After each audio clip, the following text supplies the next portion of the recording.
আসসালামু আলাইকুম। আজকে আমি আরেকটি অ্যাপ রিভিউ ভিডিও নিয়ে হাজির হয়েছি। আজকে আমি যে অ্যাপটি রিভিউ করব সেটি হচ্ছে মুসলিমস ডে। তো আপনারা প্লে স্টোর থেকে এই অ্যাপটি খুবই সহজেই ফ্রিতে ডাউনলোড করে নিতে পারবেন। এখন আমি প্লে স্টোর থেকেই অ্যাপটি ওপেন করতে যাচ্ছি। এখানে অ্যাপটির প্রথম ইন্টারফেস এরকম, আর এখানে প্রথমেই লোকেশন সেট করতে হয়। আপনারা জিপিএসের মাধ্যমে লোকেশন সেট করতে পারেন কিংবা একটি জেলা সিলেক্ট করেও লোকেশন সেট করতে পারেন। সেই অনুযায়ী আপনার নামাজের সময় দেখানো হবে। এছাড়াও এখানে হিজরির তারিখ এবং ইংরেজি তারিখ, বাংলা তারিখ সব দেওয়া আছে। নামাজের সময়সূচি সব কিছুই দেওয়া আছে। একটি ওয়াক্ত সালাত শেষ হলে পরের ওয়াক্ত সালাতে কতক্ষণ সময় বাকি সেটিও এখানে দেখানো হয়।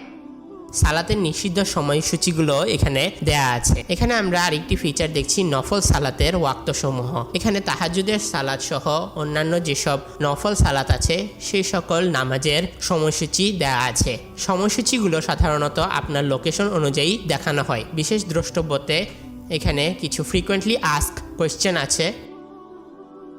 এছাড়াও এখানে সেহরির শেষ সময় এবং ইফতারের সময় দেয়া আছে। আর আপনারা চাইলে ইফতারের সময় বা সেহরির সময় অ্যালার্ম অন করে রাখতে পারেন।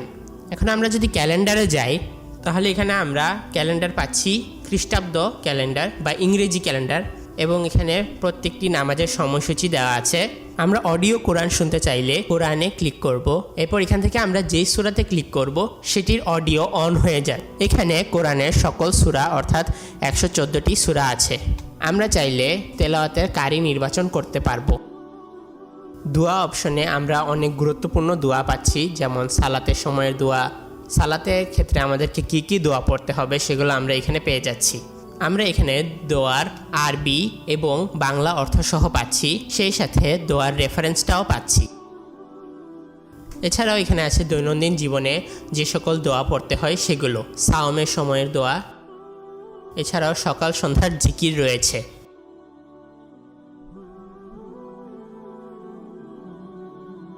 এখানে সকল দোয়াগুলো ক্যাটাগরাইজড করা আছে। এবার আমরা 3 লাইন অপশনে যাব এবং সেটিংসে যাব। সেটিংস থেকে আমরা ডার্ক থিম বা লাইট থিম সেট করে রাখতে পারবো। আবার এখান থেকেও আমরা লোকেশন সেট করতে পারছি, আমরা মাযহাব সিলেক্ট করতে পারছি। এছাড়াও আমরা সালাতের সময় হিসাব করার পদ্ধতি সিলেক্ট করতে পারবো।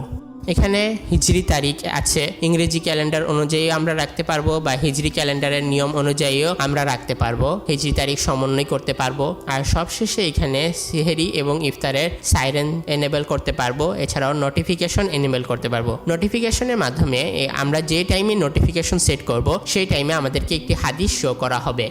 এখানে নোটিফিকেশন বাটনে ক্লিক করলে আমরা সেই হাদিসটি দেখতে পারবো এবং সেই হাদিসের আই হাদিস থেকে রেফারেন্স লিঙ্কও দেওয়া থাকবে। এছাড়া আছে এখানে কিবলা ক্যাম্পাস, এবং কিবলা ক্যাম্পাসের জন্য অবশ্যই ম্যাগনেটিক এবং অ্যাক্সেলারেশন সেন্সর থাকতে হবে। কোরআন ও হাদিস অপশনে ক্লিক করলে আমরা এখানে নামাজে পড়ার জন্য কিছু ছোট সূরা পেয়ে যাচ্ছি।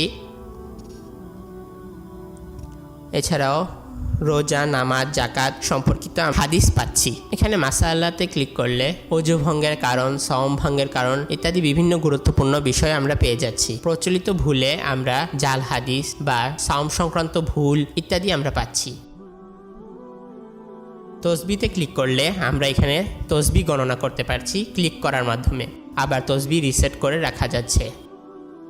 এছাড়া আমাদের এখানে আরেকটি গুরুত্বপূর্ণ ফিচার হচ্ছে রমজানের খাদ্যাভ্যাস। এখানে আমরা কীরকম খাবার খেতে পারবো বা অনেকের বিভিন্ন রকমের রোগ থাকে, হৃদরোগ, ডায়াবেটিস বা হাঁপানি রোগ, তাদের খাদ্য অভ্যাস সম্পর্কে লেখা আছে। তো এই ছিল আমাদের আজকের এই অ্যাপ রিভিউ। আশা করি আপনাদের কাছে এই রিভিউটি ভালো লেগেছে। আমার চ্যানেলটি সাবস্ক্রাইব করে সাথেই থাকুন। আসসালামু আলাইকুম।